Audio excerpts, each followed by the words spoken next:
नमस्कार दोस्तों, क्राइम कहानी यूट्यूब चैनल में आप सभी का स्वागत है।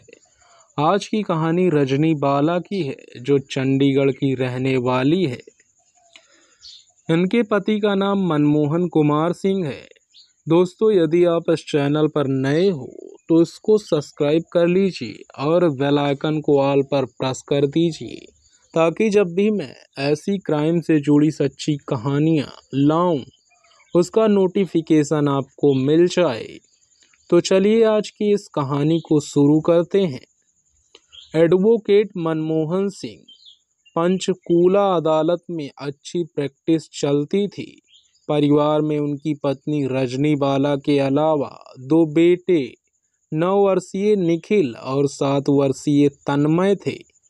मनमोहन कुमार सिंह पंचकूला के सेक्टर 19 में रहता था। उसके माता पिता भी साथ ही रहते थे। सब कुछ ठीक चल रहा था। घर में किसी चीज की कमी नहीं थी। उसकी किसी से कोई दुश्मनी भी नहीं थी। लेकिन उस दिन एक अलग सी चिंता वाली बात हो गई। 16 जनवरी 2018 की सुबह मनमोहन कुमार सिंह रोजाना की तरह तैयार होकर घर से अदालत के लिए निकला। रजनी बाला घर पर ही थी। उसने अपने दोनों बच्चों को तैयार करके स्कूल भेज दिया। बड़े बेटे ने कहा था कि आज वह पनीर की सब्जी खाएगा, तो रजनी बाला ने भी पलट कर कह दिया कि वह उसकी मनपसंद सब्जी बनाकर रखेगी। लेकिन दोपहर बाद जब बच्चे स्कूल से घर लौटे तो उनकी मां घर पर नहीं थी। बच्चों के दादा ने उनसे कहा कि रजनी बाजार गई होगी, थोड़ी देर में लौट आएगी। इसी बीच बड़े बेटे निखिल ने पिता को फोन करके इस बारे में बताया। मनमोहन कुमार सिंह ने भी सहज भाव से कह दिया कि किसी काम से गई होगी, लौट आएगी। 1 घंटे बाद मनमोहन कुमार सिंह ने घर पर फोन करके पत्नी के बारे में पूछा तो पता चला कि रजनी बाला अभी तक वापस नहीं लौटी थी। यह जानने के बाद वह अपना काम छोड़कर लौट आया। उसने इस बारे में पहले पिता से बात की, फिर कई जगह फोन करके पता किया, यहाँ वहाँ पत्नी की तलाश की, लेकिन रजनी बाला के बारे में कहीं कोई जानकारी नहीं मिली। अंततः मनमोहन कुमार सिंह ने रात में थाना सेक्टर 20 जाकर अपनी पत्नी की गुमशुदगी की रिपोर्ट दर्ज करवा दी। वह बहुत ज़्यादा परेशान नजर आ रहा था। बात बात पर उसकी आंखें भर आती थी। शिकायत एक वकील की ओर से की गई थी। पुलिस ने तुरंत मामला दर्ज कर गुमशुदा की फोटो फ्लैश करके कार्रवाई शुरू कर दी। रजनी बाला की तलाश में तमाम संभावित जगहों पर पुलिस पार्टियां भेज दी गई। पुलिस ने भाग दौड़ में कोई कसर नहीं छोड़ी थी, लेकिन पुलिस भी रजनी बाला का कोई सुराग हासिल करने में कामयाब नहीं हुई। देखते ही देखते रजनी बाला को गायब हुए 4 दिन गुजर गए। पुलिस को उसे ढूंढने में कोई कामयाबी नहीं मिली। मनमोहन कुमार सिंह भी पत्नी की तलाश कर रहा था, लेकिन उसकी भागदौड़ किसी काम नहीं आ रही थी। इससे वह हताशा का शिकार होने लगा था। बात करते हुए लगता था जैसे अभी रो देगा। 20 जनवरी को पुलिस को आंशिक सफलता तक मिली, जब पंचकूला के सेक्टर 25 स्थित डंपिंग ग्राउंड के पास से रजनी बाला की एक जूती बरामद हुई। मनमोहन कुमार सिंह को बुलाकर जूती की शिनाख्त करवाई गई, तो यह संदेह पुख्ता होने लगा कि संभवतः रजनी बाला की हत्या करके उसके शव को डंपिंग ग्राउंड में दफना दिया गया है। आनन फानन में पंचकूला पुलिस की एक टीम और फॉरेंसिक टीम ने वहां संभावित जगह की खुदाई करवानी शुरू कर दी। यह खुदाई शिकायतकर्ता मनमोहन कुमार सिंह के सामने ही शुरू की गई। अपने कुछ कनिष्ठ अधिकारियों के साथ पंचकूला के डीसीपी मनवीर सिंह भी मौके पर मौजूद रहे। खुदाई के लिए जेसीबी मशीन लाई गई थी। 3 फुट गहरी खुदाई होने पर कपड़े में लपेटकर दबाया गया एक शव दिखाई दिया। सबको लगा कि वह शव वकील मनमोहन कुमार सिंह की गुमशुदा बीबी रजनी बाला का होगा। इससे अजीब किस्म की सनसनी सी फैलने लगी। मनमोहन कुमार सिंह ने शव देखने से पहले ही फपक फपक कर रोना शुरू कर दिया, लेकिन कुछ देर बाद इस रहस्य पर से पर्दा उठ गया। रहस्य यह था कि वह लाश किसी महिला की नहीं होकर एक कुत्ते की थी। इस बात से वहां सनसनी में और इजाफा हो गया। इसकी वजह यह थी कि कुत्ते के शव को जिस कपड़े में लपेटकर दफनाया गया था वह रजनी बाला का दुपट्टा था। मनमोहन कुमार सिंह परेशान तो पहले से ही था। यह सब सामने आने पर वह बदहवास सा हो गया। पहले तो वह फूट फूट कर रोया, फिर चीख कर कहने लगा कि किसी ने षड्यंत्र रच कर उसकी पत्नी रजनी बाला को गायब कर दिया है। पुलिस ने अपनी कार्रवाई के लिए कुत्ते का शव कब्जे में लेकर खोदी गई जगह पर मिट्टी भरवा दी। दूसरी ओर पुलिस रजनी बाला के मोबाइल नंबर से जुड़ी कॉल डिटेल्स खंगालने का प्रयास कर रही थी। इस प्रयास में पुलिस के सामने यह बात आई कि उसके नंबर पर जिस नंबर से ज़्यादा कॉल्स आई थी वह मोनिका के नाम से सेव था। मनमोहन कुमार सिंह ने इस बारे में बताया कि मोनिका उसकी पत्नी रजनी बाला की सहेली है और अलीगढ़ की रहने वाली है। दोनों अक्सर एक दूसरे से फ़ोन पर बातें करती रहती थी। पुलिस ने इस नंबर पर फ़ोन करके मोनिका से बात की। उसने बताया कि वह मूल रूप से अलीगढ़ की रहने वाली है, लेकिन इन दिनों चंडीगढ़ के कस्बे मनी माजरा में रहकर अपनी ब्यूटी पार्लर चला रही है। उसने बेझिझक पुलिस को अपना पता भी दे दिया। पुलिस ने उसके ब्यूटी पार्लर पर पहुंचकर उससे मनोवैज्ञानिक ढंग से पूछताछ की। पूछताछ में मोनिका जरा भी नहीं घबराई। उसने पूरे आत्मविश्वास के साथ पुलिस को बताया, मेरी बहन की अपने पति संदीप के साथ बिल्कुल नहीं बनती थी, जबकि संदीप निहायत भला आदमी है। आखिर मेरी बहन और जीजा के बीच तलाक लेने की नौबत आ गई। मेरे जीजा ने अपना केस लड़ने के लिए वकील मनमोहन कुमार सिंह को नियुक्त किया था। मनमोहन जी बहुत भले और मिलनसार व्यक्ति ही नहीं निकले, बल्कि उनकी पत्नी इन सब में उनसे भी बढ़कर थी। अपने जीजा के साथ मैं भी उनके यहाँ चली जाती थी। इस वजह से मेरी उनसे पहचान हुई और फिर रजनी दीदी से पक्की दोस्ती हो गई। मोनिका ने पुलिस को बताया कि हम दोनों एक दूसरे से फ़ोन पर बातें करते रहते थे। अब दीदी के गायब होने का पता चला है।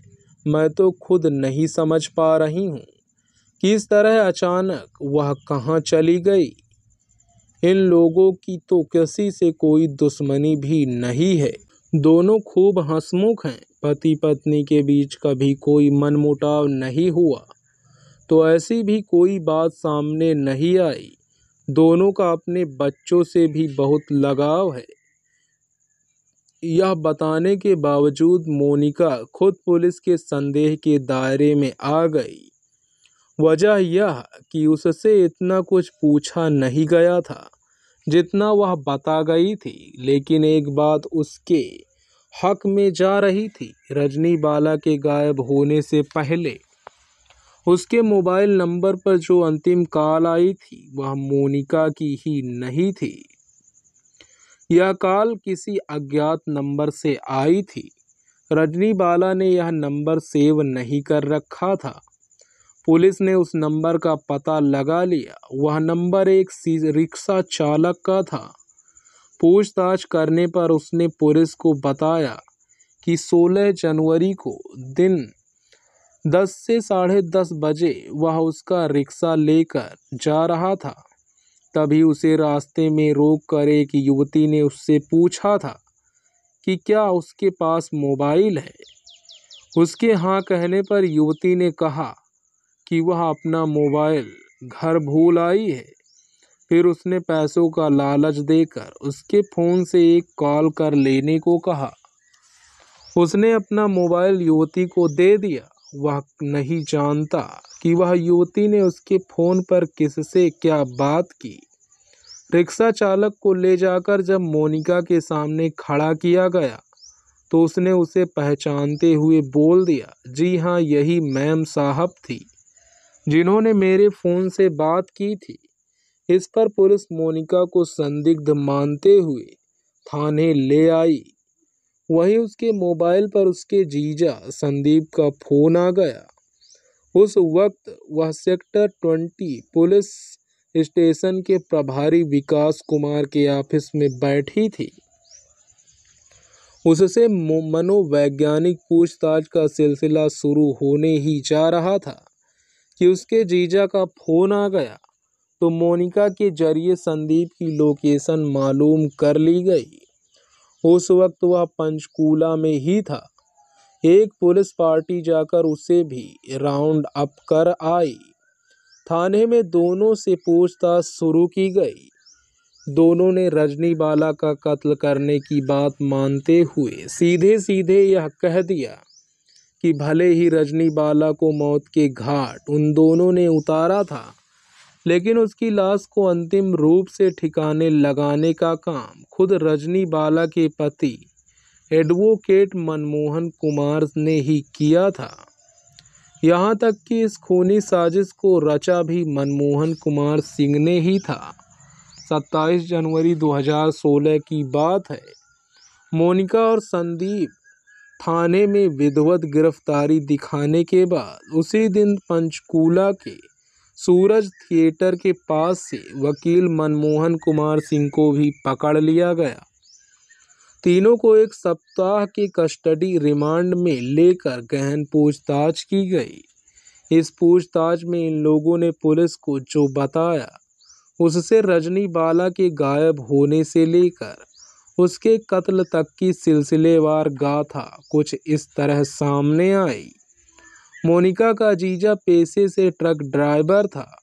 पत्नी की अपेक्षा वह अपनी साली को ज़्यादा पसंद करता था। इसी वजह से पति पत्नी के रिश्तों में खटास आ गई थी और मामला तलाक तक जा पहुंचा था। इसी सिलसिले में संदीप की मुलाकात पंचकूला के वकील मनमोहन कुमार सिंह से हुई थी। चूँकि संदीप पंचकूला में रहता था और मोनिका मनी माजरा में रहती थी, इसीलिए दोनों की अक्सर मुलाकात होती रहती थी। वैसे भी पंचकूला और चंडीगढ़ का कस्बा मनी माजरा एक दूसरे से सटे हुए हैं। संदीप मोनिका को बहुत सुलझी हुई और समझदार मानता था। इसी वजह से वह वकील मनमोहन कुमार सिंह के पास जाते वक्त अक्सर उसे ही साथ ले जाया करता था। मोनिका भी उनकी बातों में दिलचस्पी लेते हुए कभी कभार अपनी राय दे देती थी, जिससे वकील मनमोहन कुमार सिंह अक्सर सहमत हो जाता था। एक रोज़ मोनिका और मनमोहन कुमार सिंह की कुछ इस अंदाज में आंखें चार हुई कि दोनों एक दूसरे को अपना दिल दे बैठे। मेल मुलाकातें होने लगी।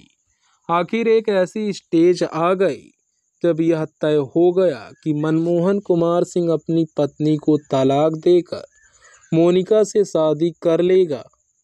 मोनिका पहले ही कुंवारी थी। रजनी बाला किसी पतिव्रता नारी से कम नहीं थी। उसे कितना भी परेशान कर लिया जाता, वह तलाक के लिए कभी राजी न होती। इस सिलसिले में मनमोहन कुमार सिंह ने हर तरह के हथकंडे अपना लिए थे, मगर बात बनती नजर नहीं आई। आखिर रजनीबाला को रास्ते से हटाने के लिए उसे मौत के घाट उतारने की योजना बनाई गई। मोनिका और मनमोहन कुमार सिंह तो इस योजना का हिस्सा थे ही। संदीप को भी 2.5 लाख रुपए का लालच देकर योजना में शामिल कर लिया गया। योजना के तहत मोनिका किसी न किसी काम के बहाने मनमोहन कुमार सिंह के घर जाने लगी, जहां उसकी मुलाकात रजनीबाला से हो गई। उसने रजनीबाला से घनिष्ठता बढ़ाने में देर नहीं लगाई। जल्दी ही दोनों पक्की सहेलियां बन गई। दोनों फोन पर भी आपस में खूब बातें करने लगी। कई बार एक साथ शॉपिंग करने भी चली जाती थी। मोनिका रजनीबाला की खूब खातिरदारी भी करती थी। वह उसे अच्छे रेस्टोरेंट में ले जाकर ऐसी ऐसी चीज़ें खिलाया करती थी जिससे रजनीबाला की तबीयत खुश हो जाए। फलस्वरूप उसे मोनिका बहुत अच्छी और अपनी हितैषी लगने लगी थी। एक बार रजनीबाला ने बताया कि उसके पास एक साड़ी है जिससे मैच करता पेटीकोट ब्लाउज नहीं मिल रहा है। उसकी बात सुन मेनिका ने छूटते ही कहा, इतनी सी बात के लिए परेशान होने की ज़रूरत नहीं है। मैं तुम्हें ऐसी दुकान पर ले जाऊंगी जहां सब कुछ आसानी से मिल जाएगा। जब भी उस तरफ जाना हुआ मैं तुम्हें साथ ले चलूंगी। योजना के तहत जिस मौके का मोनिका को इंतजार था वह उसके सामने था। उसने इस बारे में संदीप और मनमोहन कुमार सिंह से बात की।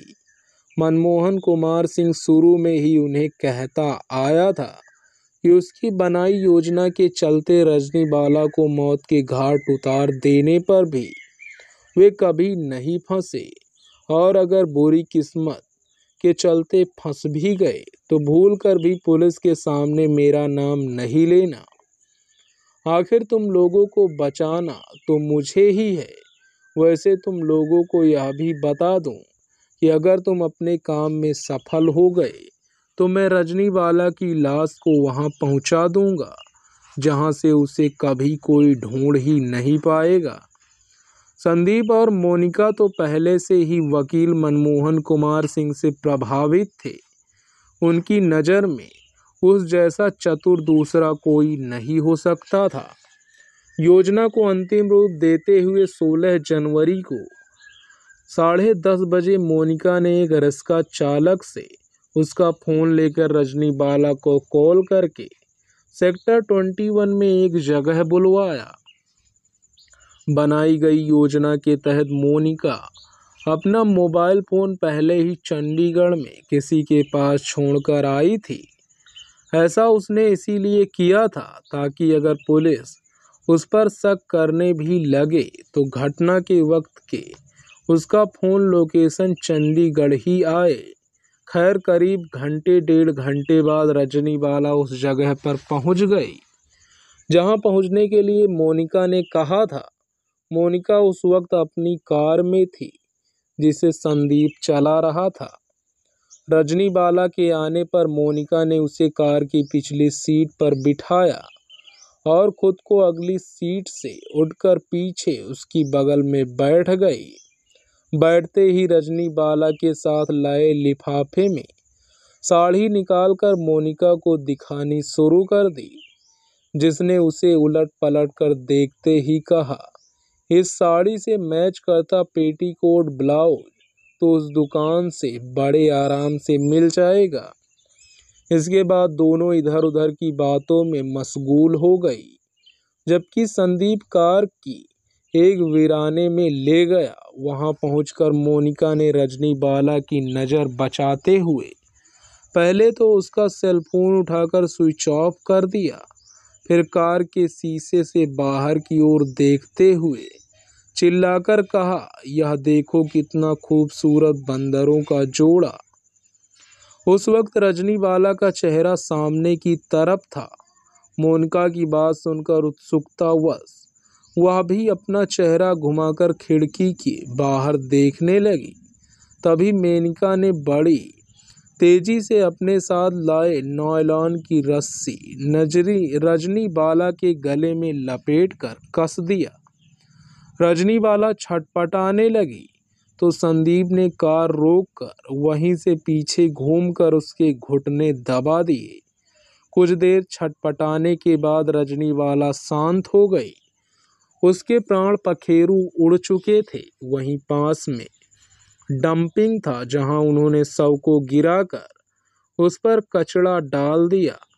इसके बाद उन्होंने इस बारे में मनमोहन कुमार सिंह को बताया, जिससे 2 लाख के सौदे करके मध्य प्रदेश में 2 बदमाश बुलाए जो रजनी बाला का शव निकाल कर अपने साथ ले गए। उसकी जगह उन्होंने एक कुत्ता मारकर रजनी बाला के दुपट्टे में लपेटा और वहां थोड़ी ज़्यादा गहराई में दफना दिया। वहीं पास में ही रजनी की एक जूती गिरा दी। इस जबरदस्त योजना के तहत इस अपराध को पूरी सफाई में अंजाम दिया गया था।